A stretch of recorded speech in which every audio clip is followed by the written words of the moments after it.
Thank you, Dr. Little. It's a pleasure to be here. I love being on BYU campus. I live a 5-minute walk away from here, so between the MTC and the Marriott Center.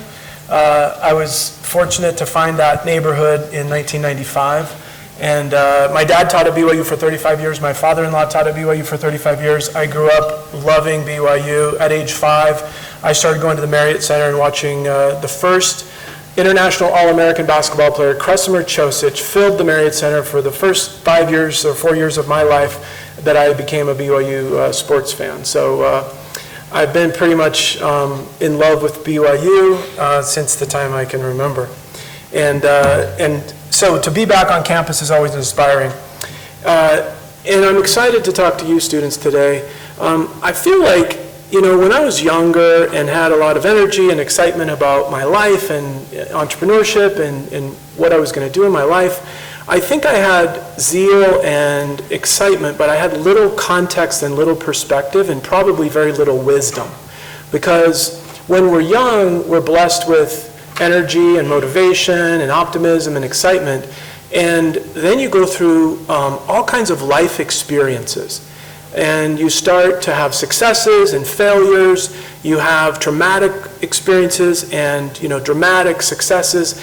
And over the course of that, you learn so many lessons. And when you start to have kids, and then they're in college, and then they're graduating from college, and then you start to have grandkids, you have this kind of circle of life perspective that you don't start with. When you're young, you have limited life experience, and you try to learn from your parents and your teachers, but there's so much unknown territory out there. And not that I've covered all the territory. I mean, I look at great-grandparents now, and I'm like, they're 20 or 30 years ahead of me, and the cycle of life, they're now seeing their grandchildren becoming parents and raising kids. But it kind of focuses your mind on what matters most. What are the principles in life that if you follow them, you tend to become happy and successful? And what are the pitfalls and the distractions that try to derail us and cause us pain and angst and lead to suffering for ourselves and others? And in a world that is filled with social media and voices of all kinds and some legal drugs in different states and illegal drugs and a plague of opioid addictions, I kind of feel like, in the Book of Mormon, where there's the mists of darkness that are surrounding us, and that it's easy to be derailed, and it's easy to, if you lose hold of your grip on the iron rod or the Word of God, it's really easy to be distracted and tricked into going into false paths and losing your way. And you can always come back, which is the hope of the gospel. But I always used to think about business in terms of,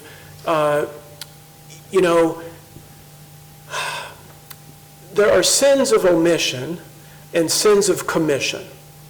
And as a young entrepreneur, I made a ton of, I committed errors in almost every business that I started. And so I was stumbling my way through to what works and what doesn't work. But as you gain knowledge and wisdom, you just have to make sure that you're always doing your very best to make the right choices. I'm glad that BYU emphasizes ethics. I think that the corporate world is largely lacking moral compass and ethics. If you think about the purpose of corporations is largely to maximize shareholder profit, and there are many, many billionaires, and there are many companies in your lifetime that will become trillion-dollar companies. It's possible that a company in your lifetime could be worth $5 or $10 trillion, and it might be owned by a few people. And so the distribution of wealth on this planet, which is a gift to all of us from a gracious creator, he gave us the air and the water and the oil and all the natural resources. He created the plant and animal life that can feed us and all the resources that can house us and shelter us. And as the Lord himself said, the earth is full and there is enough and to spare. But what happens is flawed human beings get into powerful positions of government and corporate ownership, and instead of viewing everything in the world as a God-given resource that we can use to feed and clothe and develop each other into thriving human beings, there's almost a bent in business towards monopolies. And great thinkers like Peter Thiel say that every corporation ought to try to become a monopoly and have such a efficient business model that the owners can have really an unfair advantage over every other business in that field. And sometimes you do it through a natural monopoly, like if you're an eBay, for example, and you have the best auction platform on the planet, you've got more buyers than any other platform and more sellers than any other platform, it becomes a de facto monopoly. Why would anyone go to a different site to sell something or to buy something if 10 times more buyers and sellers are on that one platform? So in a tech world that we live in today, there is a winner-take-all or winner-take-most network effects phenomenon that allows smart entrepreneurs who found really cool companies to become worth tens of billions and soon hundreds of billions of dollars. But at what expense to the rest of humanity? Does Main Street suffer for the rest of the next few centuries while oligarchic entrepreneurial founders who create very smart winner-take-all or winner-take-most business models aggregate almost all of the wealth on this planet? Do we want this country or Western economies to become like Ukraine, where 5 people own half of the net worth of that entire country? And yet, without morals and ethics in business, we have the potential that tech geniuses who create phenomenally powerful social networks or search engines or self-driving cars or robots or AI that can teach itself and start replacing human beings as laborers in the global economy, we run the real risk that if you don't have a moral compass and an ethic around God gave us all that we have, and whatever we build and create in our lifetime really belongs to Him, and we're simply stewards of it, so let's use that stewardship to elevate and lift all humanity. If we're missing that human element in the business mentality, then we're at the risk to live in an oligarchical society that becomes like a dystopian novel. And I want to tell you, none of what I just said was prepared speech. It was like that was just stream of consciousness. I guess that's my way of saying, hello, I'm at BYU, I can say whatever I want. And I have strong gospel values that sometimes are embraced in the business world, but most often are not. And so I love being at BYU because we mix our belief in God-given talents that each of us have. We have gifts and strengths. We also have breath, and we can move and live and have a being, and all these things come from Him. He's the creator, and He obviously loves all of us and wants us to develop our full potential. And but we can also talk about hardcore sciences and business and analytics, and have DJ Patel come and speak about being the chief data scientist of the United States. And so we get the best of science and technology and the gospel at the same time at this university.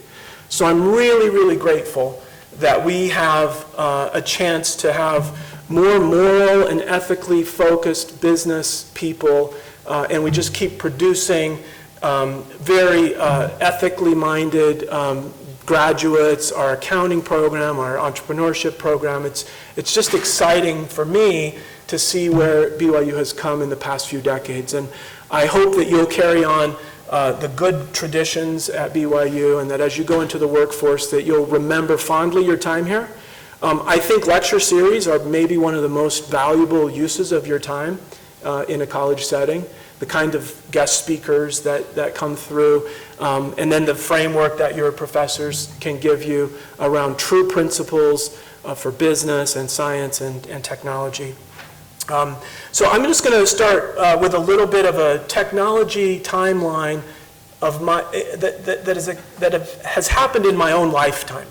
Because I'm only in my early 50s, just barely turned 50 a couple years ago, and Dr. Little and I we're scholarship competitors a long time ago. Does that make me 52?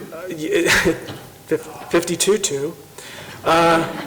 And he won the scholarship, and I didn't, and I've been kind of sore at him ever since. So, when I was 3 years old, this thing called the internet was invented. And I don't know if you know the two engineers that created the internet connections for DARPA. Have you ever heard of Bob Kahn or Vint Cerf?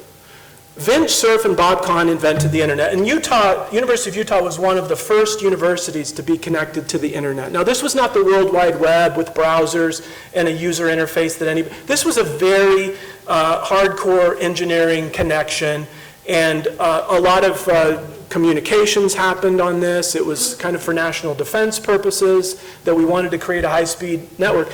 Well, I was 3 when it was invented. And a few years ago, I met Vint Cerf, and I spent several days with him. He's a senior advisor for Gallup, and his role at Google is the chief internet evangelist. So he works for Google. They let him do whatever he wants, travel the world, work with governments all over the world about deregulation or reasonable regulation of the internet. And I spent several days, and he's the finest gentleman scholar I've ever met. Love that guy, Vint Cerf. And I just listened to lecture after lecture and was so impressed with the man who invented the internet. When I was 7, the first cell phone call in the United States was made. Dr. Martin Cooper worked for Motorola, and AT&T, the big telecommunications giant, and Motorola both had engineers trying to invent cellular phone communication where you didn't have to have landlines. And so Dr. Cooper was the first to invent a cellular phone that worked. And he was on Lexington Avenue and 56th Street in New York City. And guess who his first phone call was to from the street of New York? He called AT&T to taunt them that he had succeeded in inventing a cell phone. So I was 7 years old when Dr. Martin Cooper invented the cell phone. I met him a few years ago in San Francisco. He was still living. And so I've met the inventor of the internet. I've met the inventor of the cell phone. When I was 28 years old, I went to Silicon Valley and started attending internet conferences. And I met Mark Andreessen, who invented the Mosaic Browser, which he later invented the Netscape browser. And it was the Mosaic and Netscape browser that created the World Wide Web. And so I shook hands with Mark Andreessen. Back in those days, we didn't use iPhones and Android phones. There was something in the late 90s called the BlackBerry, and it had a little physical keyboard, and some of us were addicted to it. You could type while you were walking and driving, and never make a mistake. It was pretty cool. It was a super fast real-time communication device. And everyone in Silicon Valley and a lot of people in government used BlackBerry. And Mark Andreessen predicted that humans would evolve smaller thumbs because the BlackBerry had become such a powerful advantage in business that we would evolve smaller thumbs so that we could fit that form factor and type even faster. So I met Mark Andreessen when I was 28. When I was 41, I went to a San Francisco event and I met Mark Zuckerberg. And Facebook was fairly new at the time. Facebook had 24 million users. And I was teaching internet marketing at BYU at that time. And I knew that most of my college students in my class were using Facebook a lot. It had started out at Harvard and then Ivy League, and then it spread to other higher ed campuses. And BYU students were using it a lot. UCLA did a study in 1996, I believe, that 50% of college-age women and 33% of college-age men said that their number one most important website was Facebook. And what year did I say that was? That was 2006, sorry, it wasn't 1996. So 2006, Facebook was emerging. I met Mark Zuckerberg, and I heard him announce to an audience of a few hundred people that Facebook was going to open up its platform for third-party app developers. So they had the social graph. They were just a data set to connect you to all your friends, and you could meet friends of friends through their utility. But Mark promised all the developers in the audience that you can build photo apps and video apps and all kinds of applications, games on our platform, and we will let you keep 100% of the revenue that you generate from your apps. And so I believed him, and I was CEO of a company at the time called Family Link, and I called my head engineer, and I called my head product manager, and I said, we're changing our strategy. We're not going to build websites for families anymore. We're going to build apps on top of Facebook. And it had 24 million users, but it was growing really fast. I went home that night, and you can find this on my website, paulallen.net, if you ever want to. But I blogged that night, and I said, Facebook will be the first social network to reach 1 billion users. And that was in May of 2007. And I just saw the writing on the wall, or I could just kind of see where things were heading. If all these college-age students were using Facebook constantly, and then Facebook is now allowing hundreds of thousands of app developers to build really cool functionality on top of their base platform, I just knew that it would continue to skyrocket. And today it has over 2 billion active users, but it was quite interesting to see early on that Facebook was going to be a real powerful phenomenon. There's a lot of inventors, technologists, and entrepreneurs whom I've not had the privilege to meet. I've never met Tim Berners-Lee.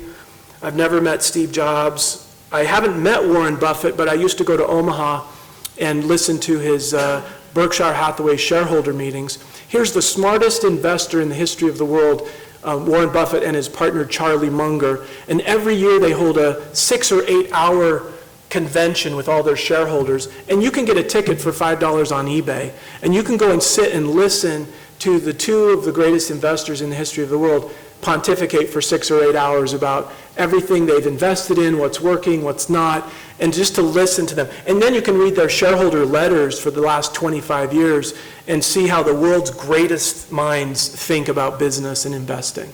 So I would say that the theme of my life as an entrepreneur is that I've been a learner constantly, that I like to be on the cutting edge, I like to find all the new technologies and trends.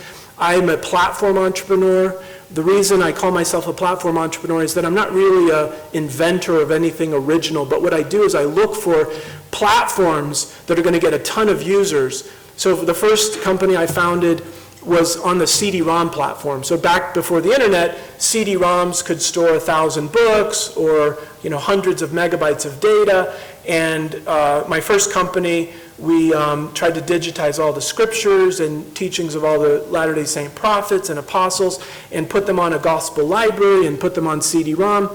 And we sold over 100,000 CD-ROM discs. I think it was almost 150,000 customers around the United States that bought our gospel library so that you could search for any quote and find anything. Now, thankfully, Dr. Little has continued and actually, I think, improved upon anything we ever did with his LDS Scripture Citation app, which, by the way, I think is the most important gospel study app ever created. And I just want to tell you about a little impression that I had a couple of years ago. I'm going to tell you about an impression I had in 9th grade when I was in seminary, and then I'll tell you about an impression I had 2 years ago watching General Conference. So in 9th grade, I had a great seminary teacher. We were studying the Old Testament. And in 7th and 8th grade, I had been introduced to a really fun role-playing game called Dungeons and Dragons.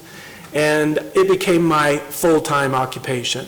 During the summer between 7th and 8th grade and between the summer of 8th and 9th grade, I literally played 12 to 16 hours a day with all my best friends. They had dungeons that I was a character in. I had dungeons that they were, I was totally obsessed with Dungeons and Dragons. So at age 12 and 13, that was pretty much my full-time job. I loved sports and basketball, but I totally neglected it because Dungeons and Dragons was more fun than anything I'd ever done. Now, my wife, I said at a BYU lecture last fall that I'd never binged watched anything. And then my wife told me about Stranger Things. And then I watched the first episode. I'm like, wait, this is Dungeons and Dragons. You didn't tell me about that. So we binge watched that for the next 2 days. So I'm no longer a non-binge watcher, but that is my only binge watching. Okay, so back to 9th grade. So I'm sitting in seminary. learning about the Old Testament, considering the history of prophets in this world, and I was writing in my journal every night. It was an assigned thing to write in your journal every night. And sometime during that one particular class period, I had a powerful, distinct impression that Heavenly Father was not happy with how I was wasting my time. And it was so powerful that I quit Dungeons & Dragons cold turkey, and I never played it again, and my friends were so mad at me. After a year and a half of full time, I just cut it out of my life 100%. Now I want to tell you about the impression I had 2 years ago around General Conference. I'm a pretty sophisticated technologist, and I like to think that I can use technology and not have technology use me. I'm very into search, and I'm very into retrieving things, and I want to be very proactive. But like most of you, I found myself being addicted to my smartphone. I couldn't put it down. Mark Zuckerberg came out and said the average person looks at their phone 150 times a day. I was probably doing that. I would wake up every morning. First thing I would do is check my email, check my Facebook, check my Instagram. And I was watching General Conference, and I had a very distinct impression that the Lord was not happy with my being used by the technology and not being one. I like to be one to act upon things and not be acted upon. So my impression was to put the LDS Scripture Citation Index and the Family Search app as the first two apps on my screen, and put all my social network and other utility apps on later screens. So for the next year or two, I woke up every morning to the Scriptures and to a little bit of family history research. And I know that that is a far better use of those devices than just constantly wanting that dopamine rush from seeing how many people liked my post from yesterday. I know we're almost all of us are probably guilty of a little bit too much addiction to social media. So I just want to share those two thoughts with you, because as you go about your lifetime, the world is changing, technology is changing, and there are brilliant, smart, conspiring men and women in very large corporations. If you think about the tobacco companies or the alcohol companies that are doing the most clever advertising in the world to try to get you addicted. Well, the same genius, actually far more genius people, the people that could be rocket scientists, are working on the most sophisticated psychological algorithms ever invented to try to get you hooked on their social media platform. So we're becoming, as a former Facebook executive recently said, our brains are being hacked. And so I'm just alerting you to the fact that at your young age, if you allow yourself to be acted upon by technology instead of acting upon it and using it as a tool for your advancement, we're all at risk of losing a lot of the many precious years of our mortal probation that we really don't want to squander. So that's a cautionary warning for everybody. When I was 12, my dad bought me an Apple II computer to try to get me to stop playing in Dungeons & Dragons. And I learned how to do basic programming. And my first program was a BYU football simulation game where I got to call the plays and BYU always won. So that was good. And then I wrote a 2,700-line Dungeons & Dragons game on Apple II computer.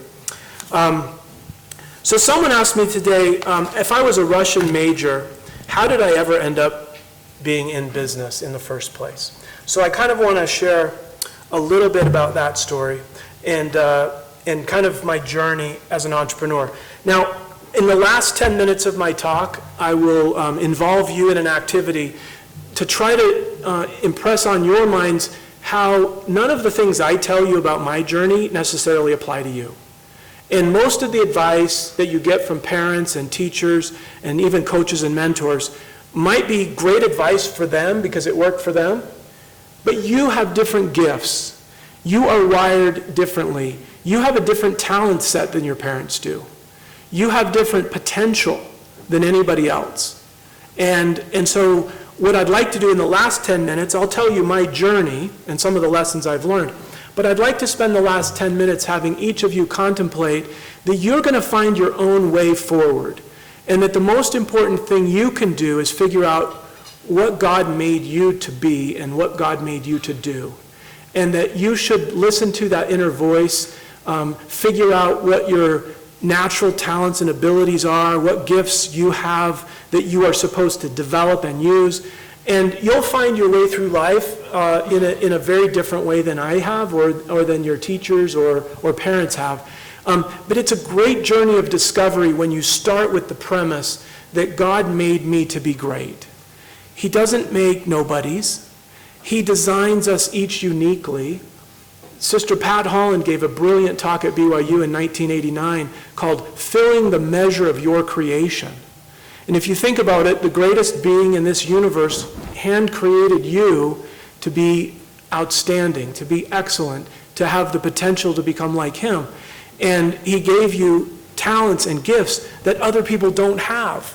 And if you can figure out what those talents and gifts are and live your life, including school and work opportunities and then other leadership roles in your life, play to your strengths, use your talents. Don't try to live somebody else's life or be like me or Dr. Little or anyone else. Only try to figure out what is it that you're supposed to do. So in my career, I loved BYU. Every class I took, I wanted to major in that subject. Economics, history, Russian, political science, international relations. There wasn't a class I didn't love because I'm a learner. I don't know if you know Brian Regan, the comedian, but he's like, I'm a learner. He makes fun of learners, but I'm a learner. That's my number one strength. And so whatever the topic is, I could just eat it up. I could just go pick up a book or listen to a lecture, and I wanted to be at the university for the rest of my life. And what happened to me was kind of a departure from, I was planning to be a Russian professor or a Sovietologist. Back during the Cold War, I loved studying different political systems and, of course, capitalism and free market and the Republican form of government that we have versus communism and kind of dictatorships and so forth. And it was just fascinating that you live such a different existence depending on where you're born and what political system you're born into. And so I was fascinated by that. But as I started down that path, my father, who was a professor here, had invented some software that was being used by major manufacturing companies throughout the United States. And BYU was getting a ton of royalties for the software. And my dad was running this computer-aided manufacturing center here on campus. And so he was given an award by President Jeffrey Holland. It was called the Karl G. Maeser Award. And he was honored in front of thousands of faculty members, and his family was able to come and see this presentation. And President Holland gave a talk that day that completely changed my life. And everything I've done since, I think, has roots in listening to him give this talk. It was called Toward a School in Zion. And President Holland obviously is so articulate and what a great speaker and a great thinker. And what he did is he explained why Brigham Young set up a university just a few years after entering the Salt Lake Valley, and how important education is to our progression in life, and why gathering saints and scholars together in one community helps us to nourish and grow each other in a powerful way. And so as President Holland was kind of questioning, why is there a university here given all the problems that we have, the Lord woke him up one night and taught him a bunch of lessons. And then President Holland shared those with the faculty. And one of the things he shared was that Brigham Young said in the 1840s or 50s, that it is, maybe the 60s, that it is the business of the elders of this church to gather up all the truth in the entire world wherever it may be found. Every book, every map, every treatise, all the truth and knowledge that has been poured out upon the world belongs to the saints. And I was like, whoa, I was super impressed by that concept that gathering truth, true principles in every field of science, in humanities, in literature. And I was working for my brother's search engine company, and we were doing CD-ROM publishing. And so my very first business idea was simply to digitize all the best books that have ever been written in every field of human knowledge and put them on CD-ROM. And so was it me being an entrepreneur, or was it me just listening to a great speech from a brilliant leader who I believe is a prophet, and then was a great leader of this university? And so my best friend and I, 2 years later, started a company called Infobases, and all we did was digitize all the church writings we could and put it on CD-ROM. Now, little did we know that CD-ROM would pretty much disappear in the next few years. But in the course of digitizing all the old classic religious texts in the BYU library, I found myself browsing through all of the older sections of the library. If you're an entrepreneur trying to publish all the best books ever written, you encounter this little tricky thing called copyright. And all the books that have been written in the last 50 to 75 years are under copyright. That means you can't digitize them and put them on your product unless you go through the negotiations and hassle of copyright licensing and paying royalties. So I found myself spending most of my time in the old historical sections of the BYU library. And I noticed that thousands of books had been written about the pioneers of this town, the settlers of this county. Utah had a book called Pioneers and Prominent Men of Utah, and it had photographs of thousands of pioneers and their biographies. And so as we started digitizing these books, we soon realized that there's a percentage of people on this planet whose favorite activity is doing genealogy. And it turns out about 7% of adult Americans love doing family history research. It's fulfilling to them.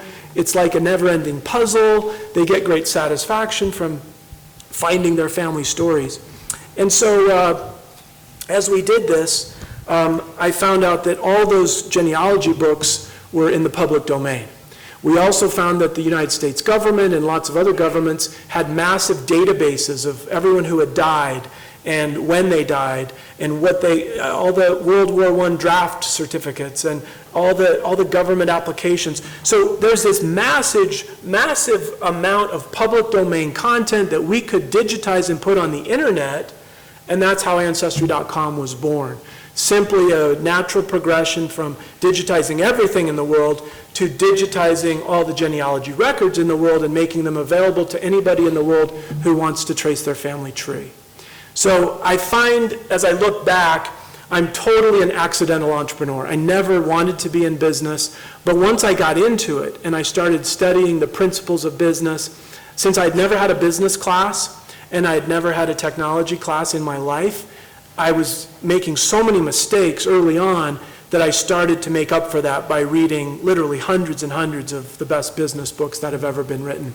So my own journey has been largely accidental, but much more intentional in the past 15 years, where I am trying to discover true principles in business that will allow organizations to be successful, but also allow humans to grow.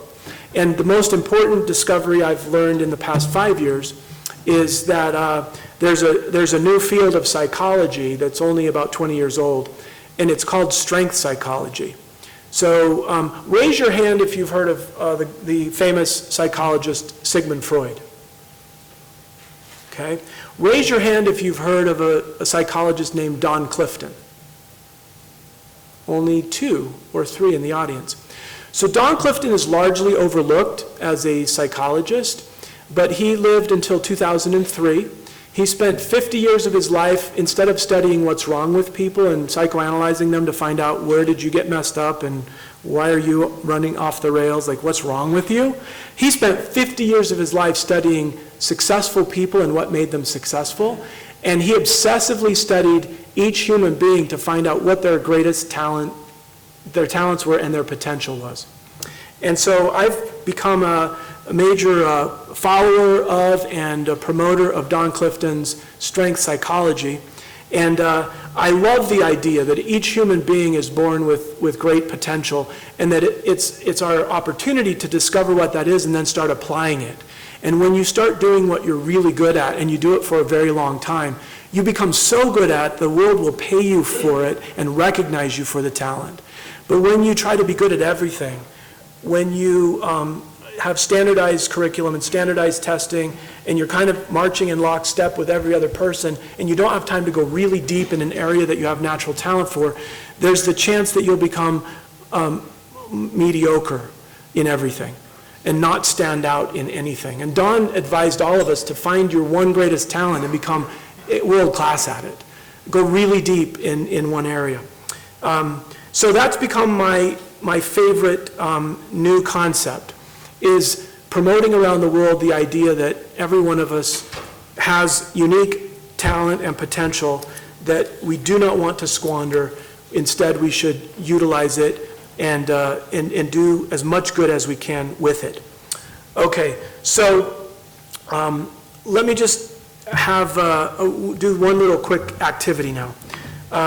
So just to point out to you, and you're going to have to kind of be ready to stand up and sit down. So if you've got your laptop on, try to set it aside. I know some of you might be taking notes, and some of you might be on Facebook right now, which is fine. But I want you to stand up if you are the type of person who always starts conversations with other people. If you're in an elevator, if you're on an airplane, sitting next to someone, if you're in a grocery store line, stand up if you're a conversation starter, even with strangers. Okay, so maybe 15% of you are like the one to start that conversation. Okay, sit down. Stand up if you write down a list of things to do every single day and stick to it. Okay, about 15% again. Now, stay standing if you do this on weekends. Most of you do it on weekends. Okay, stay standing if you do it on holidays. Okay, raise your hand. Those of you who stood, raise your hand if you've ever done something that wasn't on your list, and so you quickly added it to your list so you could cross it off. You've done that? Okay, so personality-wise, some of us are, okay, you can sit down. Some of us like to spark conversations with strangers. Some of us are list makers and list doers. Now stand up if you tend to be skeptical unless you're given proof of something. You want data and facts. It doesn't surprise me that Dr. Little stood. So many of you are kind of analytical and you need data and facts. Now sit down. Stand up if you trust your intuition. You like to follow your gut feeling, and you feel like that will guide you in the right direction. So some of you might be more data and rational, and others might be more kind of emotional or guided by your feelings. Okay, sit down. Now stand up if you have a color-coded or otherwise organized closet. Okay, does anyone want to describe their organization scheme? Yes? Jackets, jeans, shorts, shirts, Sunday stuff. Cool, awesome. Okay, now some of us don't have organized closets. Some of us live in messes and live with messes, but I admire people that actually have organizational schemes. I admire people that do lists. I don't do lists. I admire people that start conversations with strangers. I don't do that. Okay, stand up if you usually figure out the plot of the movie before anybody else. So you're kind of thinking ahead, you're kind of figuring stuff out, maybe you're strategic-minded. Okay, sit down. Stand up if you like to push the elevator button to remind it that you're there. So maybe a little impatient, you just can't wait to get going. Okay, sit down. Now stand up if you love public speaking and can't wait for your next opportunity to speak in church or speak in a class. You just love public speaking.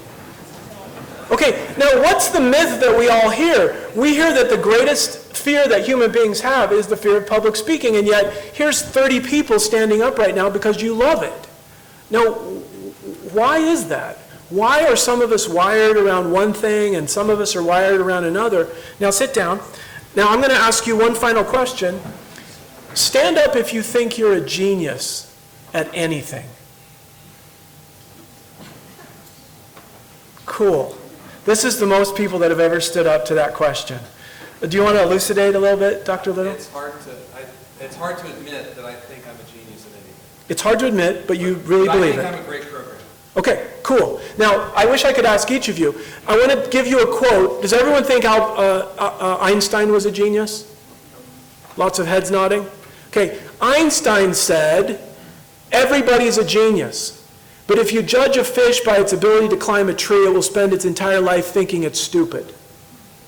So if Einstein said everybody's a genius, now I want you to answer this question. Stand up if you think you might be a genius at something, but you haven't figured out what it is yet.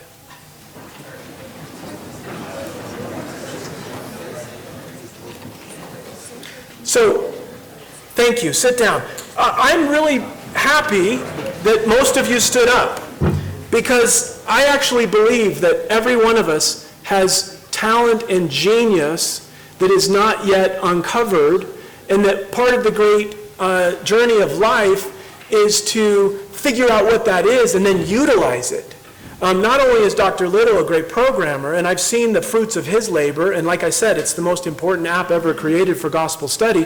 He's been teaching students how to use that same app or develop that same app with him, and now the whole church can be blessed by what he did. Now, if you figure out what your genius is, and you start to lean into it, and start to be a great producer and excelling in your calling or your role, you will be a blessing to your family, you'll be a blessing to your community, you'll be a credit to BYU, you'll be a credit to the church. But if you go throughout life listening to external voices or paying attention to which occupations will pay the most money, if you fall prey to the deceptions that are out there, or just the bad advice that you get from well-intended people who say, do this and this and this, and then you'll be successful. I've come to believe that 90% of the advice that we get is wrong for us. It's almost always right for the person giving the advice. A well-intended teacher or mentor is telling you the secrets to their success, the steps they took that led them to be successful. Guess what? They're wired differently than you are. So what would be cool is if we could go throughout the world and find people just like us who have the same talents, the same strengths, the same values that we do, and have them become our heroes, have them become our mentors. You know, here's a great story. David Neeleman. Does anyone know David Neeleman? The greatest airline entrepreneur in United States history. Before that, it was Herb Kelleher who founded Southwest Airlines. David Neeleman, LDS, lived in Connecticut for years. He invented electronic ticketing. He worked for Morris Air. Then he started JetBlue Airline. Then he goes to Brazil and starts Azul, one of the best airlines in Brazil. This guy is a genius at building airlines and building, just phenomenal. And how did he become that way? His hero was Herb Kelleher. And he studied everything Herb Kelleher did at Southwest, and then he tried to improve on it just slightly. And so when you figure out what your genius is or your potential for genius, and then you find a hero or a role model who kind of inspires you to become the very best version of you, but you're not trying to imitate them, you're trying to become, you're trying to use the best talents you have to become the best version of you that's possible. So we're done at 3:50? Yes. Okay, so I'm down to 2 minutes. Upstairs. With Q&A upstairs. I had 2 video clips that I wanted to share with you, but I won't be able to get to them. I want to end with just one final thought. I'm going to have you raise your hand again. How many of you have heard of Peter Drucker? Raise your hand if you've heard of Peter Drucker. So it's interesting you're in the business school. Peter Drucker was the greatest business management guru in the history of the world, most likely. He was a famous writer and researcher for decades in the United States. So if you've never heard of Peter Drucker, go find the essential writings of Peter Drucker. He's the kind of most wise person about human resources and organization and leadership and entrepreneurship. He was a pioneer in all those fields. Now, so some of you have heard of him. Raise your hand if you've heard of Charles Handy from the United Kingdom. 0. He's the Peter Drucker of the UK. And he's my favorite business management guru. I love Peter Drucker, but I just love Charles Handy even slightly more. Charles Handy founded the London School of Business in 1965 and became the most prolific writer in the UK about the same topics that Peter Drucker did. And later in life, it turns out that they had written about pretty much the same things all along, and they were doing it independently from their own research and their own discoveries. So here's what Charles Handy discovered as a teacher and lecturer in decades of his life. He said to his students, you will only remember at best 1% of what I've said today. Within a few days, I'm just predicting to all of you that pretty much everything I've said today you will have forgotten. Unless you decide right now that you'll take one thing that I've said and go home and on your own time dive deep into it. Now that could be taking StrengthsFinder if you've never taken it before. That could be reading one of Don Clifton's books. Soar with Your Strengths is my favorite.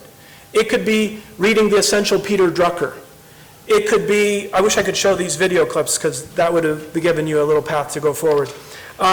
Maybe here's another one. My dad used to assign his students at Utah State. Ask your friends and your roommates and your parents and your classmates what your greatest talents and strengths are.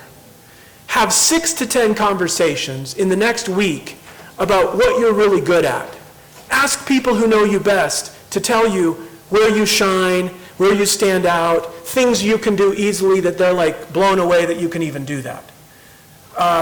Don't settle and don't try to be like everybody else. Try to figure out what your innate genius is. Take tests, take assessments, talk to lots of people who know you well, and start zeroing in on the talents that God blessed you with uniquely. And then figure out, now what do I do? Now that I've discovered what my talent, what my potential genius is. Now, Einstein also said that genius is 1% inspiration and 99% perspiration. So it's not enough to just think I was born with genius. You actually have to develop it. So my advice to you is, since you'll forget everything I said today unless you take an action, go take an action. Go ask all the people who know you the best and love you the most to tell you what they think your talents are. And then decide what you're going to do with your major, with your career, how you're going to develop those talents and use them for the very best outcome to bless your own life, your family's life, the church, the community, and BYU. So with that, that's your assignment. Thank you so much for your time.